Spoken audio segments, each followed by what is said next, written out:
Hey, medic, I like K-pop. K-pop, more like K-poop.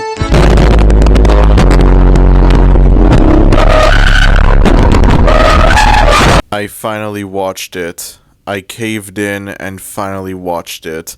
I no longer have to be pestered on if I had watched it yet or not, because now I have finally watched it. I took time out of my night to finally watch K-Pop Demon Hunters, the movie that everyone is talking about. I am well aware that I am extremely late to the K-Pop Demon Hunters hype train. This movie came out earlier this year on Netflix. I believe it's like a joint movie between Netflix and Sony Pictures Animation. I don't know. I think this movie was originally fully from Sony Pictures Animation, and I think this was gonna get a theatrical release, but then Sony didn't feel confident in it, so they instead dumped it onto Netflix, and I believe they own like only a small bit of the movie's rights. I have no idea. A majority of the rights have gone to Netflix, and yeah, I don't know about the whole thing with that. I really don't care, to be honest. The whole thing of like, does Netflix own this movie? Does Sony own this movie? I don't know anything about it, and I don't care either. That has nothing to do with what I think of the movie. This movie came out on Netflix earlier this year, and it very quickly became a cultural phenomenon. One of the biggest movies of the year, easily. If I'm correct, this is the most streamed movie on Netflix, if not the most streamed thing on Netflix in general. This movie is a musical, and so naturally a lot of the songs would go viral. Yeah, I think there's a very strong chance that y'all are familiar with this movie prior to me making a video on it. I've gotta be honest, I was a bit hesitant going into this movie. I think I brought this up in an earlier video, but I didn't know if I would like this movie as much as a lot of other people do. Mainly because, number one, the movie has a very quirky, lol random XD vibe, which I do not like all that much. Having seen this image several times online, I'm not gonna lie, it was a bit of a turn-off for me. It made me think, yeah, I'm not gonna give this movie a chance. This doesn't seem like my kind of movie. And unfortunately, the final movie has that quirky, lol random feel that I was dreading. There's not as much of it as I expected, but it is still there, and I honestly didn't find it to be funny at all. Although in this case, I will acknowledge it's not that the movie is bad, it's just, it's not my sort of thing. I'm not bringing up any of this to be like the movie is bad because of this. This movie is garbage, nothing like that.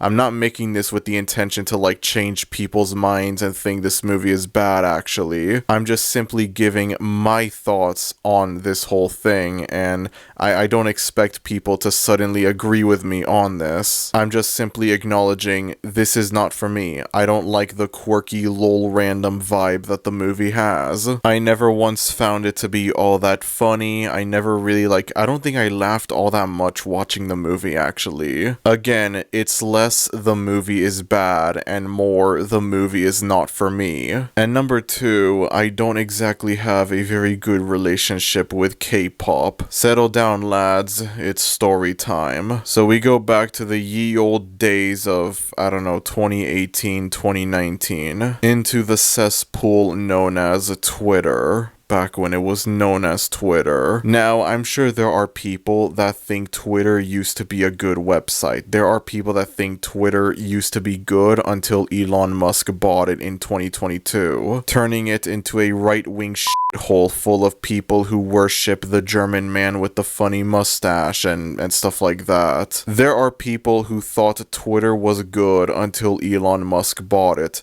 and I can safely say, I can very much verify this, no the f*** it was not. Twitter was garbage even before Elon bought it. It became much worse after Elon bought it. I'm not gonna deny that at all, but I'm not gonna act like it was a good website with nothing wrong with it prior to Elon buying it. It became worse after Elon bought it, but it was still before Elon bought it, and this right here I think is concrete evidence of that. So it's the late 2010s, it's around like 2018, 2019, and K-pop is absolutely huge. You have BTS, you have Blackpink, you have that sort of thing. So I used to be on Twitter. I used to have like an account on Twitter that has since been removed. I didn't really post all that much onto Twitter. I would mostly just retweet random things that I found funny, reply to different tweets, that sort of thing, and it's like, God, I can't even imagine, like, I was like a teen during this time, alright? I can't even imagine how cringe a lot of the stuff that I posted during that time was. The account no longer exists. I took it down a long time ago. Thank God for that. Now, something that I remember being a big thing on Twitter during this time were K-pop stans, K-pop fans, whatever. Stans, of course, being like, if you don't know where Stan came from, it came from the famous Eminem song Stan, about an overly obsessed fan of Eminem who wants Eminem to acknowledge his existence, eventually culminating with him murdering his girlfriend who was pregnant. And for some reason, people were like, yeah, let's make that a normal thing. Let's normalize that and make that a real thing. So K-pop was absolutely big during this time, and I was on Twitter, and there were a lot of like K-pop fan accounts, stan accounts on Twitter, and you know, that's fine. You know, if you want to post about how you like BTS and their music, it's like, yeah, that's fine. There's nothing wrong with that. The thing is, though, a lot of these K-pop accounts would just needlessly spam what they call fan cams, which are just concert performances of different K-pop groups. That's literally all they are. And they would just spam these fan cams underneath all kinds of different tweets, even if they had nothing to do with K-pop in any way, shape, or form. It was incredibly annoying and obnoxious. I don't know if this was a thing in the late 2010s. Obviously, it became a thing in the early 2020s, but I look at this as being like karma farming. These videos would get spammed just for views, just for likes, whatever, just so like these videos could get views. And it might seem like I'm making a big deal out of something small, but like it comes off as annoying to see people just spamming random videos of like a girl group dancing underneath like a meme that has nothing to do with K-pop in any way, shape, or form. You could block these accounts as much as you want, they would still come back. They were like cockroaches. I understand that, yeah, not all K-pop fans are like this. I'm sure there were like normal BTS fans that were like, hey, don't spam videos underneath unrelated tweets, but it seemed like the vast majority of K-pop stans would do this, and back in the day it was incredibly annoying. I understand that in retrospect this seems harmless and inoffensive when you compare it to the kind of crap that gets posted onto Twitter nowadays post-Elon, but looking at this exclusively from a pre-Elon perspective, it was pretty annoying. I'm sorry. But that's not all, ladies and gentlemen. That's not all. Something that I remember K-pop stans on Twitter doing around this time were making tweets disrespecting recently deceased people. Like, I remember when Stan Lee died in November of 2018, there was like this really like controversial, infamous tweet that someone made that was like, why Stan Lee when you can stan Luna? Luna being a K-pop girl group. And then there were several other examples of this as well, like in 2019 when Etika died. I remember there were like several of these tweets that were being made that were like, maybe if Etika stanned Blackpink he would still be alive, or some shit like that, and it was just in incredibly poor taste to do. Naturally, a lot of people hated these tweets. These tweets would receive a lot of backlash. You had all of these different people, you know, blocking, reporting these accounts whenever they would make these tweets. Like around that same time when Cameron Boyce passed away, there were like more of these tweets that were being made that like, if Cameron Boyce stanned BTS or whatever, he would still be alive. Just incredibly disrespectful stuff like that. And I understand now in retrospect that there's a high chance that these were troll accounts. These were rage bait, if you will. These tweets were deliberately made to make people angry, to make people mad, to give these people attention. And I want to imagine, yeah, that's not out of the question. I'm sure like some of these accounts were just really poorly done trolls, but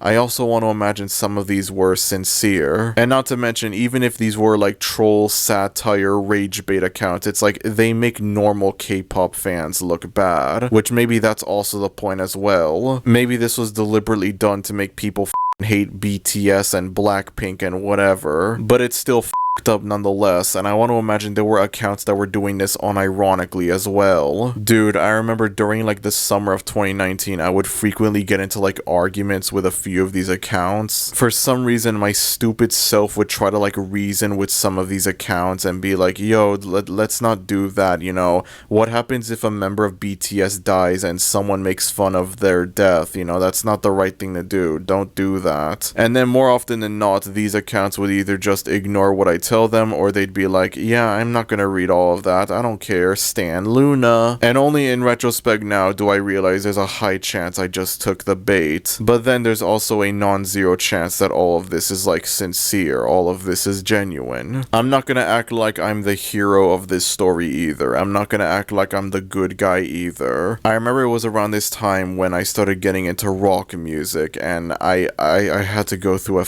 lay wrong generation phase. Oh my god, I'm so embarrassed talking about this, man. Everyone goes through a lay wrong generation phase. It's practically inevitable. When you get into music, when you get into like rock music, when you get into like classic rock, Beatles, Pink Floyd, Led Zeppelin, it's inevitable that you will have a lay wrong generation phase. Most people grow out of it very quickly. Some people aren't so lucky. And so it was during this time when K-pop became public enemy number one for me. You know, the whole thing that's like, I don't like listening to mumble crap rap. I listen to real music like Queen and the Beatles, you know? Like, I was like that, but instead of mumble rap, it was K-pop. I thought I was cool and special and unique because I thought Nirvana was better than Blackpink, which I mean they are, but I didn't have to be pretentious or obnoxious about it. So you have these people, and then you also have me, who's like, I'm cool and special and unique because I like Queen. I think Bohemian Rhapsody is the best song ever made. And it's like, everyone in this situation sucks, okay? Everyone in this situation sucks. Even if you consider me the lesser of the two evils, you know, I'm still not exactly much of a saint. And so it was during this time, it was like these interactions with the K-pop stans on Twitter, them disrespecting dead people, them posting videos of their favorite K-pop groups dancing underneath unrelated tweets. It just left a sour taste in my mouth. It just made me like, it was a big turn off of me for K-pop. It was a big turn off for me. There was a period of time when I was like, whenever a K-pop song would come on the radio, I'm like, nope, turn that off, I don't care. BTS comes on the radio, automatically turn it off, I don't care. Obviously, that was back in like 2019, it's 2025, a lot of things have changed. Eventually, I just moved on from this whole thing. I just completely forgot about it. I'm not gonna act like I was traumatized by this whole thing or anything like that. I'm not gonna act like I have PTSD or anything like that from this whole thing. It's not that serious, y'all. It's not that serious. Relax, okay? But it did undeniably turn me off of K-pop as a genre. I'm sure the music itself is perfectly fine. I'm sure BTS's music is fine. I'm sure like their songs are fine. I'm sure like Blackpink, it's like their music is fine. I'm sure like I think like one of the members has that an Apata song. I think that song is a crime against humanity, but besides that, you know, I'm sure like their songs are fine. I'm sure it's like perfectly fine, decent pop music. But this whole thing, these interactions with these K-pop stans on Twitter, they really turned me off of K-pop as a genre. And I'm pretty sure like when this movie was first announced, this turned me away from the movie instantly. I was like, oh my god, are you kidding me? I don't remember when this movie was announced. I think it was like probably 2020 or so. I have no idea. Maybe it was 2021. I think that was like the last time I had this like K-pop hate crap in me. But I can only imagine my reaction when I found out that Sony Pictures Animation was making a K-pop animated movie. You know, I was like, how do you go from the Emoji Movie to literal peak cinema to a in K-pop movie? What the hell, Sony? I thought you were supposed to be the GOAT, man. I thought you were supposed to be the GOAT. Wait a minute. Say that again. And then the years went by and I just completely forgot about this K-pop stuff. I just completely moved on from it. I don't even care. If I go out in public and I hear a BTS song, I don't have any strong reaction towards it. And then the movie came out, it became a massive cultural phenomenon, and I still didn't really feel the whole thing of like, yeah, you know, I didn't like like K-pop back then, but I didn't remember why. And then I finally sat down and watched the movie for the first time, and all of a sudden the memories came back to me. It's incredible, really. All of the hype and memes and whatever that people would make for this movie, and yet it wouldn't be until I actually started watching the movie itself that I suddenly remembered, hey, remember when K-pop stans used to disrespect dead people? What the was that all about? You know, it's not even just the spamming fan cams underneath unrelated tweet stuff. It's not even just the disrespecting dead people and making it all about K-pop. It's also just about how unhealthy these people's obsessions with their favorite K-pop groups are. In retrospect, I look at my experience with these K-pop stans as being the moment I opened up my eyes and realized, yeah, celebrity worship is kind of fucking weird now that I think about it. Suddenly I became a lot more aware of the dangers of having a parasocial relationship. I have to clarify that this is not exclusively a K-pop problem. This could apply to anything really. It could apply to like other pop music, you know, that's not K-pop. It could apply to like Ariana Grande, Sabrina Carpenter, especially Taylor Swift. It applies to like non-K-pop artists as well. What used to happen with BTS back in 2019 is happening right now with Taylor Swift in 2025. It's like the torch has been passed. Now she has the mantle. It's one thing to like Taylor Swift's music. It's another thing to give this much of a shit about her personal life. All the over-analyzing and theories and rumors and whatever for someone that you don't even know personally. For someone who doesn't even know that you exist. And most likely never will. I promise y'all this is related to the movie. There are several jokes in the movie that focus on the very obsessive fans that the two main K-pop groups of the movie have. And while I was watching the movie, I didn't really find them to be all that funny. And then I started doing more research as to why I didn't really like K-pop all that much in the first place, and it opened up my eyes. It made me remember how fucking weird and parasocial a lot of these people would be towards like the members of BTS, towards like the members of Luna, Blackpink, whatever, you name it. I know that this movie already has a lot of things that it wants to say, but something that I think it could have included as well are the themes of like parasocial relationships, unhealthy obsessions with celebrities, celebrity worship, whatever, and how it's not a good thing. I think they missed out on that opportunity to include something like that into the movie. To include the message of, no, parasocial relationships are not a good thing. Celebrity worship is not a good thing. And instead, the whole thing of these people being this obsessed with Huntrix or the Saja boys to this unhealthy extent, it's just played for laughs and that's it.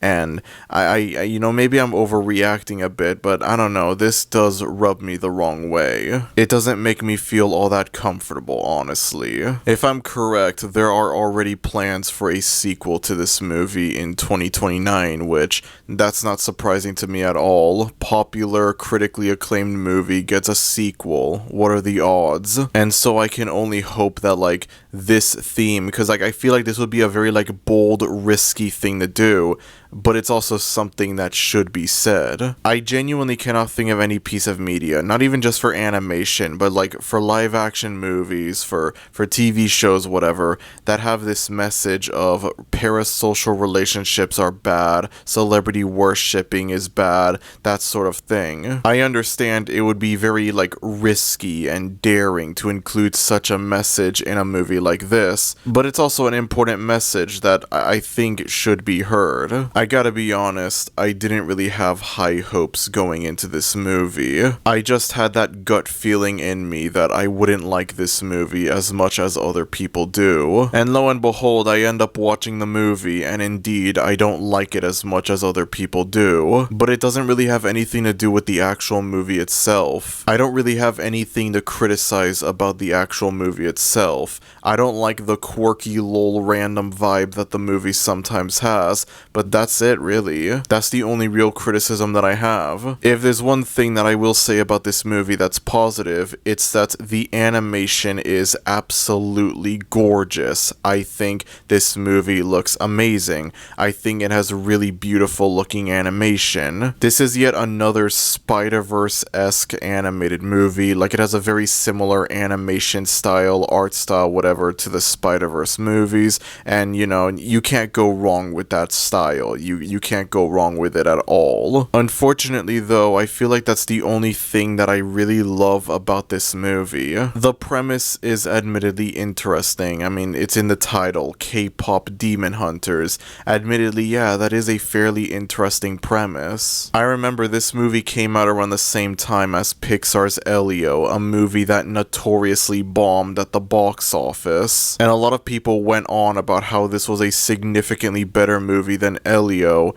and I could see why people would think this is better than Elio. It has a more interesting, more original premise. I know people wanted Elio to succeed because it's an original movie and whatever, but it's not really original. It's original in the sense that it's not a sequel or anything like that, but it's not a very, like, unique, fresh movie either. It's a very by-the-numbers, average animated movie. It doesn't do anything bad. Everything that it sets out to do, it does a good job at doing it, but it doesn't set out to do anything particularly special or noteworthy. And I can very easily see why this movie ended up being more popular than Elio. For one thing, it has a much more interesting premise. Again, it's in the name, K-pop Demon Hunters. A K-pop girl group who hunts demons and face off against this group of demons who pretend to be a K-pop boy band. That is a far more interesting, far more unique premise than Boy Goes to Outer Space and does the same things we've seen in countless other Boy Goes to Outer Space movies. The movie also has a much more visually appealing art style. Again, you can't go wrong with the Spider-Verse-esque animation style. Even with the incredibly cringy, quirky, lol random style that the movie has, I find this to be a much more visually appealing movie than Grubhub perks give you deals on the food you love, the kind of deals that make you boogie over here. This movie is a musical, obviously. There are songs in this movie, and I don't really care about the songs, they're fine. I never felt any strong feelings towards any of the songs, positive or negative, except for Soda Pop. That song is dog shit. I'm sorry. I guess Golden is a pretty decent song. I don't know. As of late, I've started hearing it more on the radio, and I guess it's not a bad song. I mean, I haven't heard it overplayed on the radio just yet, though. As soon as this thing enters Let It Go, We Don't Talk About Bruno territory, then it becomes a much different story. But for the time being, I like Golden. I think it's a pretty decent song. Considering how incredibly dry pop music has been this year, I'll take it. You know, it's better than that f***ing Ordinary song. Bro, I'm sorry, that song is garbage. There's like this 2013 Imagine Dragons sounding song. This boring as hell song. Yeah, nah, give me Golden instead. Give me Golden any day. I'd rather that over Morgan Wallen, okay? Morgan Wallen is dog shit, bro. Hell. If any of y'all watching this listen to Morgan Wallen, please unsubscribe from this YouTube channel and never watch my videos again. Thank you. I feel like it might be telling, the fact that the two most popular songs in the movie's soundtrack are also the only ones that I have really anything to say about them. But truth be told, the songs in this movie are completely fine. They're just whatever. They're not my kind of songs. It's not my type of music. But I also don't hate it, besides Soda Pop, of course. I would never actively listen to any of these songs in my spare time, but I guess they could be a lot worse, honestly. There is one thing that I want to bring up in regards to the songs and the animation. Now, I understand that this is going to be a really hard thing for me to explain, given the fact that, number one, it is an incredibly specific thing, and number two, I can't play any footage of this movie for copyright reasons. But this is something that occurs with a few of the songs. Not all of the songs, but a few of them. I mainly remember this for one specific song, but I'm sure there are other songs in the movie that have this problem. I don't want to say it's a lip singing problem. It's not that. The problem is not like, oh, the lip singing is bad or anything like that. No, that's not the problem. I hope to God this makes sense to all of y'all watching this.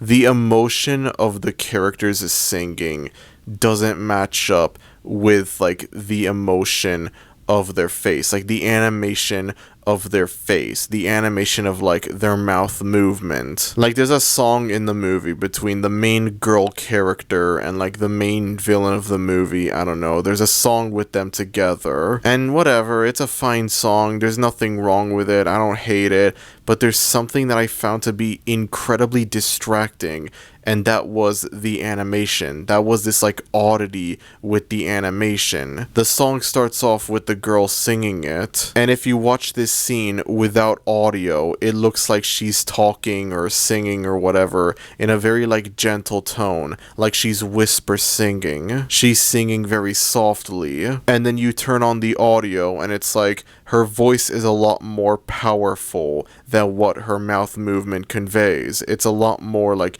it doesn't fit in right. The way her face looks, the way her mouth moves, it looks very soft and gentle, like she's whispering, like she's gently singing, and then like the emotion in her voice says otherwise. And I found it to be incredibly distracting. This is not me saying the movie has bad animation or anything like that, but it is something that I don't think I've ever seen before in any animated movie ever, or just any movie ever in general, live action or animated. I found it to be extremely jarring and distracting to look at. And then later into the song, like I think near the end of the song, she starts singing, and this time it's like her voice is a lot softer. Her voice is a lot more gentle. She's like more like whisper singing, I guess. And now it fits the facial structure. Now it fits like the emotion on her face. Now it fits the mouth movement. This is an incredibly specific criticism that I have, but I found it to be extremely distracting. There are a couple songs in the movie that have this. Not all of the songs. There's only like one main song where it's like really noticeable, but it's not like a super common thing. It's still, however, something that I thought was worth bringing up. Besides that though, I don't really have many problems with the movie per se. I don't think that this is a bad movie. This is not a bad movie in the slightest. However, it's not my kind of movie. It's not a movie for me. It's not a movie that, like, I already knew it going into this. I already knew it when I saw everyone talking about it several months earlier, that I knew this was not going to be my kind of movie. And then I sat down and I watched it, and I got confirmed. It was verified that, yeah, this is not my kind of movie. This is not a movie for me. I get why people love this movie. I get why this movie is so beloved. I get why it became a cultural phenomenon, but it's not for me, unfortunately. It's not for me. I have a few problems with the movie, but ultimately they're not enough for me to say the movie is bad. My problems with this movie have nothing to do with the movie itself, but rather it has to do with the stuff surrounding this movie. My distaste towards K-pop. I found it hard to sit through this movie and not get reminded of, maybe if Erika stanned Jungkook and Jimin, he would still be alive. I found it really hard to not get reminded of that. I'm sorry. I understand that not all K-pop fans are like this. I understand that, like, there's normal BTS fans. There's normal BTS fans that aren't overly obsessive over the members. There's normal fans that just simply like the music, and that's it. I understand that this is all old stuff from 2018, 2019, whatever. I get that. But it still doesn't sit right with me, especially given the fact that this same thing is now happening, but with other artists that aren't related to K-pop. Again, looking at Taylor Swift, it's the exact same thing that's going on right now with Taylor Swift. What was going on with BTS in 2019, it's happening now with Taylor Swift in 2025. It's the exact same damn thing. And so I can't even point to any of this as being like, yeah, that was in the past, it's irrelevant now, it doesn't matter, when it's still very much happening, just not with K-pop. It's not even just the way that K-pop stans are, it's also just the K-pop industry in general. I'm not gonna act like the American music industry is perfect and flawless or anything like that, but I've heard a lot of really awful things about the K-pop industry. I've heard a lot of things that, like, apparently the idols there, that's what, like, the members, that's like the celebrities of K-pop are called. They're called idols. A lot of these people have to go through, like, really harsh, unrealistic body standards, really strict diets in order to maintain their physical appearance. Have you ever seen a fat K-pop star? Have you ever seen a K-pop star that doesn't look like Slender Man? No, you haven't. And I want to imagine as well, because of how rabid these fans can be towards their favorite bands, their favorite girl groups and boy bands and whatever, that causes these groups to be incredibly overworked to death. As a matter of fact, this is something that is kind of present in the movie. The movie begins with Hunter X about to perform their final concert before going on break. And so as soon as they get back to their penthouse, two of them begin to relax, and the third one, the lead singer, immediately drops their next song, Golden. And so as a result of that, they are immediately pushed into promoting the single. And again, maybe I'm overthinking things, maybe I'm looking too deeply into this, but it just rubs me the wrong way. I'm not accusing the people who made this movie of anything, I'm just simply acknowledging this is kind of in poor taste. My reasons for not liking this movie as much as other people do have nothing to do with the movie itself, and instead they have everything to do with the genre of music that this movie has. I really hope nobody gets the wrong idea from this, but I feel like a lot of these problems would either be there still, but to a lesser extent, or completely gone if this movie was about literally any other form of music, any other genre instead of K-pop. I'm sorry, but it's not my fault that the K-pop industry has incredibly harsh working conditions, and it's not my fault that K-pop fans, more than any other fans of any other music genre, are incredibly unhinged, or at least they used to be unhinged back in the day, but they were unhinged enough to leave a permanent sour taste in a lot of people's mouths whenever they think of K-pop, regardless of the quality of the actual music itself. Initially, after I finished watching this movie, I gave it a 6 out of 10 rating. And then I started thinking more and more about why I didn't like K-pop in the first place. I started thinking about the whole, like, oh, if Stan Lee stanned Luna, he would still be alive bullcrap from several years back, and that caused me to lower my rating. I lowered it down to a 5 out of 10. And then I decided to further lower my score for this movie, giving it the final score of 4 out of 10. And what caused me to lower the score of this movie down from a 5 out of 10 to a 4 out of 10 was one simple question that popped up in my head. Would I ever watch this movie again? Would I ever rewatch this movie? And the answer is no. No, I wouldn't rewatch this movie. I wouldn't watch this movie a second time. Not because the movie is bad, not because I hate the movie or anything like that, but because it's not my kind of movie. It doesn't have anything in it for me. It doesn't have anything that's like super appealing to me. And it also just reminds me of why I didn't like K-pop in the first place, so there's that as well. I feel like something that a lot of movie reviewers tend tend to ignore when talking about a movie and whether it's good or bad or anything like that is how rewatchable it is. The rewatchability of a movie, I feel like, is something that isn't really appreciated all that much. I think it goes without saying, a great movie is a movie that you would want to come back to. A great movie is a movie that you would want to watch over and over and over and over and over and over and over again. If Back to the Future and Jurassic Park were one and done movies that you watch once and then never again, they wouldn't be considered classics. They wouldn't be considered some of the greatest movies ever made. Now, on extremely rare occasions, you can have a movie that's great, but also has no rewatch value in it whatsoever. That's not impossible. Earlier this year, I reviewed Flow shortly after it won the Oscar for Best Animated Feature, and I thought Flow was a great movie. However, it didn't really strike me as a movie that I would ever come back to. It didn't strike me as a movie that I would watch again and again and again.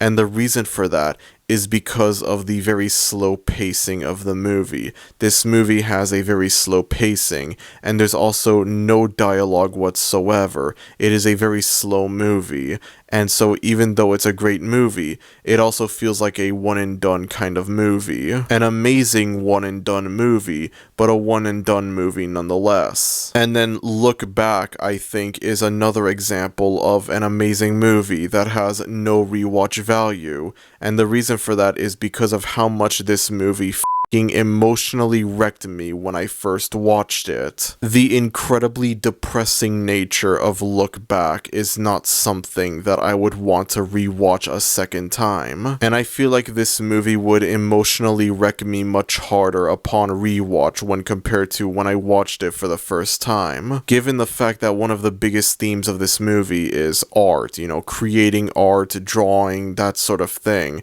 And I feel like this would hit a lot harder. This would be harder to sit through, given how much AI has become more rampant this year alone when compared to last year when Look Back came out. And then also going into personal territory, the whole idea of creating art, creating something that people will love and cherish, people will remember. It hits me personally because it reminds me of something that I used to be passionate about, something that I wanted to be able to do with my life, something that I wanted to be able to do for my future, but then I ended up quitting. I ended up giving up on it in part because of AI. And so Look Back is an absolute masterpiece, but it is for sure a one-and-done movie. It is a movie that I would never want to rewatch again, for all of the previously mentioned reasons. And then K-Pop Demon Hunters over here is a different story. K-Pop Demon Hunters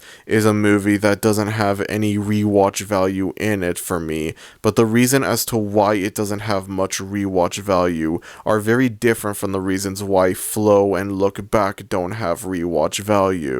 K-Pop Demon Hunters is quite simply not my kind of movie. It doesn't have anything in it that would appeal to me. It doesn't have anything in it that would convince me to watch it again. It doesn't have anything in it that would be like, oh yeah, I want to watch this movie a second time.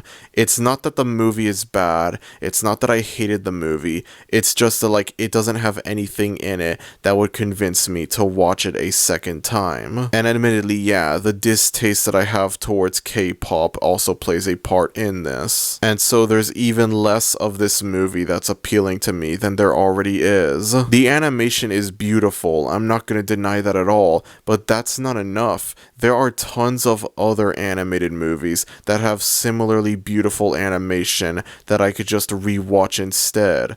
Why would I ever want to come back to K-Pop Demon Hunters when the Spider-Verse movies are literally right there, and they are infinitely more rewatchable to me than K-Pop Demon Hunters? I get a movie that is significantly more appealing to me while also having the same beautiful animation as K-Pop Demon Hunters. It's a win-win situation. Now, I understand the following statement is going to make a few people angry. I understand there are going to be a few people that will disagree with me on this. I think this guy over here will be the only person in the entire f***ing world who will be happy to hear me say this, but if I had to choose between rewatching Elio versus rewatching K-pop Demon Hunters, I'm sorry, I'm going with Elio, okay? I'm sorry. Listen, I understand why this movie is more popular than Elio. I understand the advantages that this movie has over Elio. I understand that. I'm not saying that Elio is an amazing masterpiece of a movie or anything like that it's significantly better than K-pop Demon Hunters. If you ask me, I think both movies are fine. I think both movies are alright. Realistically speaking, neither of these movies I would ever come back to. Neither of these movies have anything in them that would convince me to watch them a second time.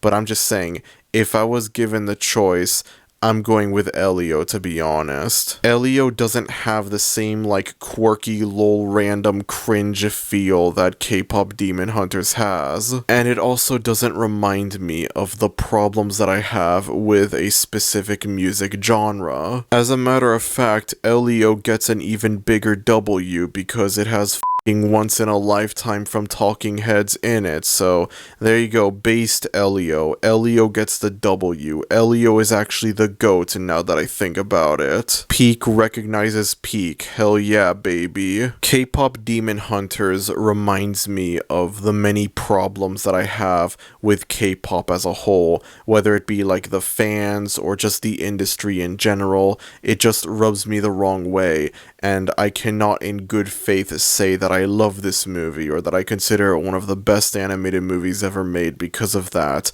It's hard for me to ignore the whole why Stan Lee when you could Stan Luna bullcrap when watching this movie.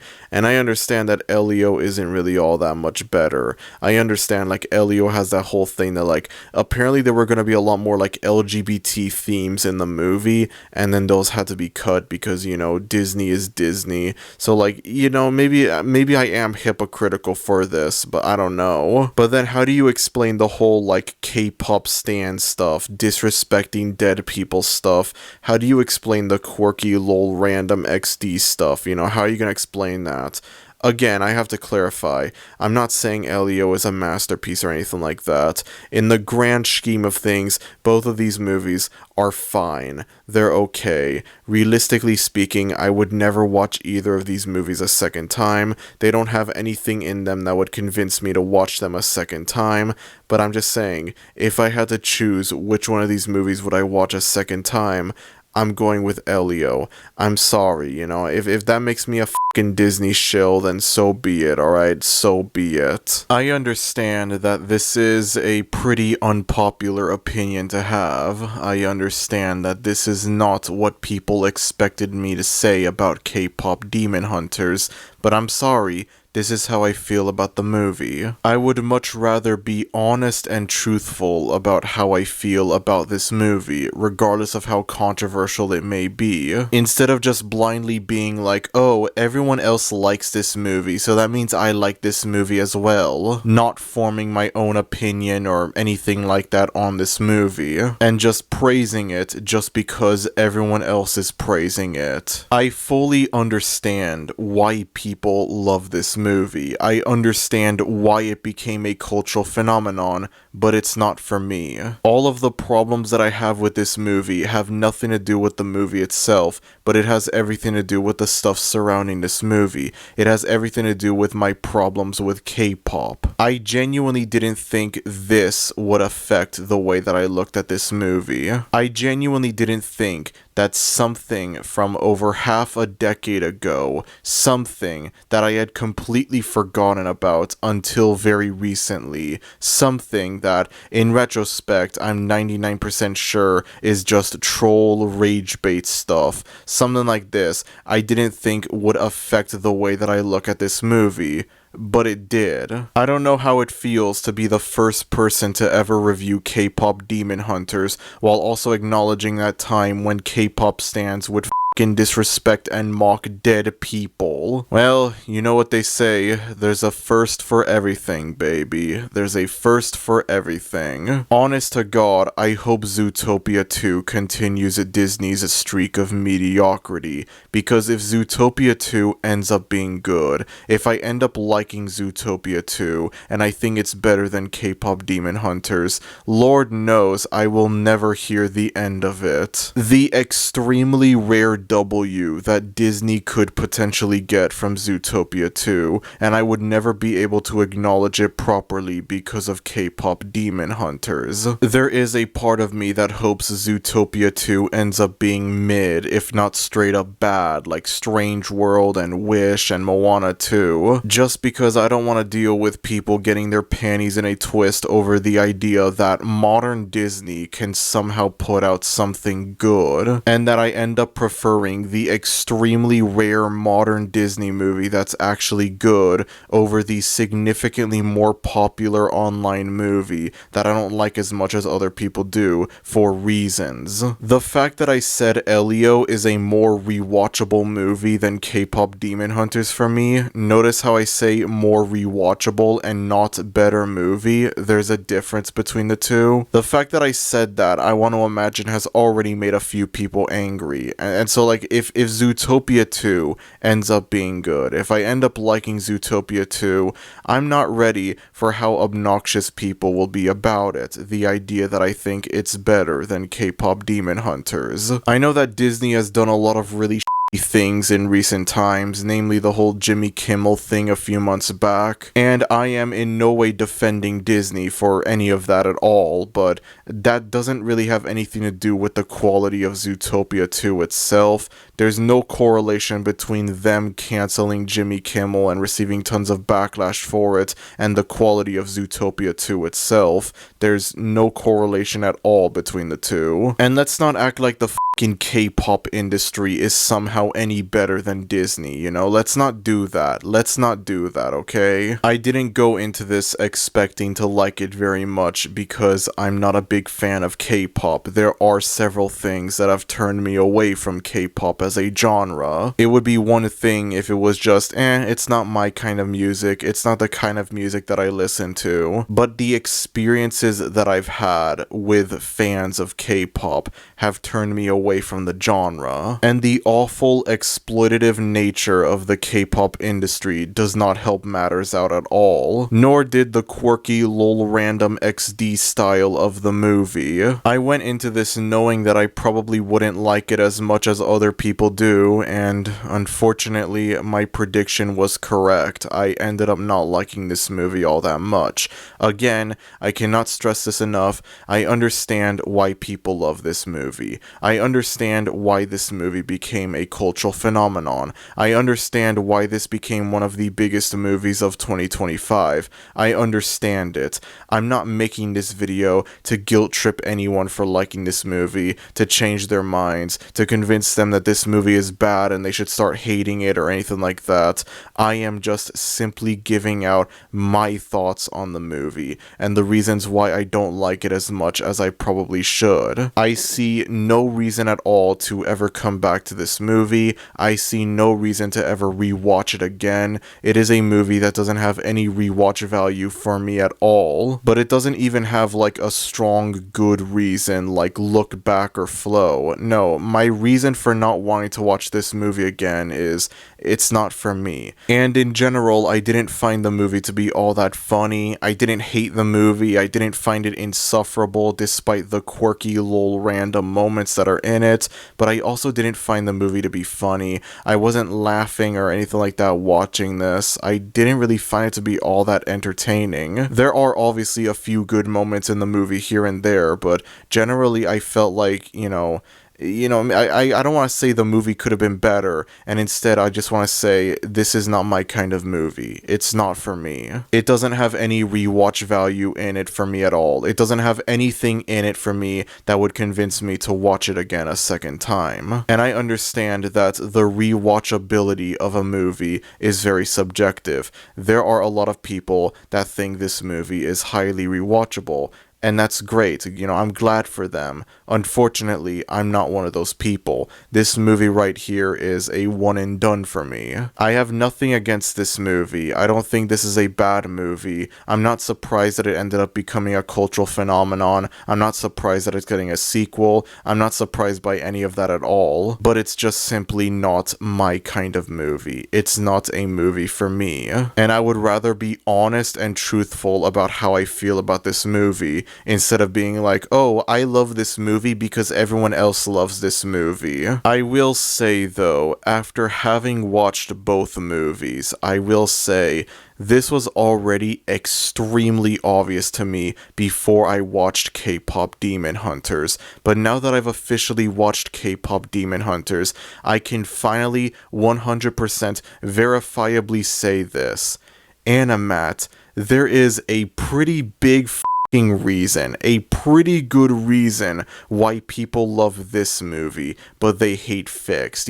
There's a pretty good reason why this is a lot more beloved than Fixed. I'm not trying to reignite anything over here. I'm just simply acknowledging, yeah, this was already very obvious before I watched K-Pop Demon Hunters, but now it has become infinitely more obvious after I watched K-Pop Demon Hunters. There is a very good reason why people love this movie, but they hate Fixed. It is so incredibly obvious to see, and I have no idea how you can't see it. Nobody is going to praise Fixed just because the studio that made it also put out K-Pop Demon Hunters, and people love that movie, so that means they have to love Fixed as well. That's not how it works, I'm sorry. Having finally watched K-Pop Demon Hunters, I must say, it feels really good to say that, man. It feels really good. I love being proven right even after it was already incredibly obvious that I was right. A little extra validation never hurt anyone. And that's my review of K-Pop Demon Hunters. It's a movie that exists. It's not for me. I don't like it as much as other people do. That's great if you love it. I'm not gonna hate on y'all or anything like that for loving it, but it's not my kind of movie. K-Pop Demon Hunters is not my kind of movie. Now, if this was progressive rock Demon Hunters, then that's a different story. Then this movie becomes a 10 out of 10. I would consider this movie to be absolute cinema if it was shoegaze Demon Hunters instead. Actually, nah. I joke about this, but thinking about it more, thinking of like in My Bloody Valentine, thinking about like Loveless, Souvlaki, whatever, combined with like the animation style, the art style, whatever, of the Spider-Verse movies, and it's like, holy mother of Kino, that's a match made in heaven right there. A match made in heaven or Las Vegas, if you will. Anyways, that's about it. If you enjoyed this video, then be sure to like, and if you're new to the channel, maybe consider subscribing, as it would be greatly appreciated. Thank you everyone for watching this video, and I will see y'all next time. Adios.